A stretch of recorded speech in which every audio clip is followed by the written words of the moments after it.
मध्य प्रदेश को tiger state के नाम से जाना जाता है। हालांकि अभी ये कहना जल्दबाजी होगी, welcome to the land of चीता।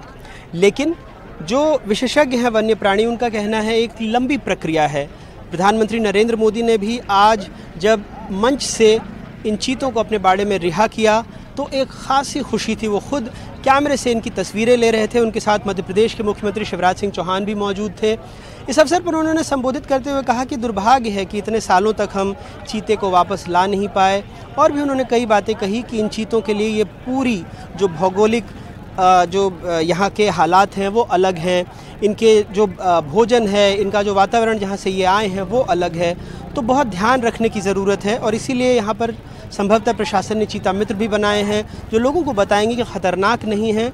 और यहाँ की जो जैव विविधता है उसके बारे में भी उन्होंने बातचीत की है। एक बड़ी बात यह है कि ये जो कूना नेशनल पार्क था, इसको एशियाटिक लायन को लाने के लिए भी इसको तैयार किया गया था और कई सालों से ये परियोजना थी, लेकिन कुछ कागजी, कुछ कानूनी पेचीदगियाँ रहीं, वो आ नहीं पाए और अब चीते आए हैं। ये अच्छी बात है यहाँ की जैव विविधता के लिए, लेकिन चूँकि ये एक लंबी प्रक्रिया है और जैसा बताया जा रहा है कि यहाँ पर्यटन को बढ़ावा मिलेगा, तो फ़िलहाल तो अभी 8 चीते आए हैं, 12 चीते और आएंगे, उसके बाद प्रजनन होगा। चूँकि जो भी वन्य प्राणी विशेषज्ञ हैं जो हमें उन्होंने बताया है कि ये एक लंबी प्रक्रिया होती है, क्योंकि 90% से ज़्यादा जो शावक हैं वो बच नहीं पाते हैं। कई बार संघर्ष होता है दूसरे जंगली जानवरों से, खासकर यहाँ पर भी जो तेंदुए हैं या फिर और जो बड़े जानवर हैं, क्योंकि बड़ी बिल्लियों की प्रजाति में बहुत ही डेलिकेट माने जाते हैं चीते।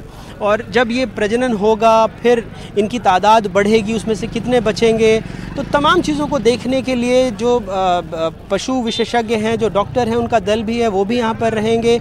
1 महीने बाद इनको थोड़े बड़े बाड़े में शिफ्ट किया जाएगा और इनके पूरे व्यवहार का अध्ययन किया जाएगा। वॉच टावर्स लगाए गए हैं, 5 स्क्वायर किलोमीटर का पूरा इलाका है जिसमें CCTV लगाया गया है, पूरी सतत मॉनिटरिंग होगी, रेडियो कॉलर ID लगाए गए हैं। तो तमाम ऐसी चीज़ें हैं जिससे इनकी पूरी मॉनिटरिंग होगी।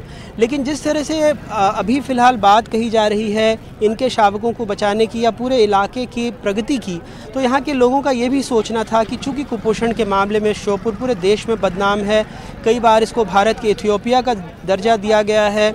यहाँ पर अभी भी 2 हफ्ते पहले एक छोटी बच्ची की कुपोषण से मौत हो गई, तो संभवतः मानव सूचकांकों के बारे में, कुपोषण से लड़ने के बारे में भी कुछ बताया जाएगा। और जहाँ जिस तरह से यहाँ पर लोगों के पास रोज़गार के साधन उपलब्ध नहीं है उसके बारे में भी बात होगी। यकीनन यहाँ पर थोड़ी खुशी है, लोगों में उत्साह है, लेकिन कई बार ये जो उत्साह आप मीडिया के कैमरों से देखते हैं ये स्फूर्त नहीं होता। कई बार यहाँ के लोगों ने हमें बताया है कि किस तरह की मुश्किल हालात से उनको जूझना पड़ रहा है। रोज़गार के साधन नहीं हैं, या जो स्वास्थ्य सुविधाएं हैं या जो बाकी तमाम तरह की सुविधाएं हैं वो नहीं हैं। तो उम्मीद कर रहे हैं, क्योंकि यहाँ जब हम टिकटोली गेट के पास खड़े हैं तो इसके अंदर एक गांव है जहाँ पर कुछ रिजॉर्ट बनने शुरू हुए हैं, तो लोगों को ऐसा लग रहा है कि अगर पर्यटक आएंगे तो कुछ उनका जीवन स्तर भी सुधरे। इस तरह की तमाम बातें यहाँ पर हो रही हैं, लेकिन सब कुछ इस बात पर निर्भर करेगा कि जो चीते लाए गए हैं उन्हें कैसे संरक्षित किया जाए, उनको कैसे बढ़ाया जाए और उनको कैसे बचा कर रखा जाए।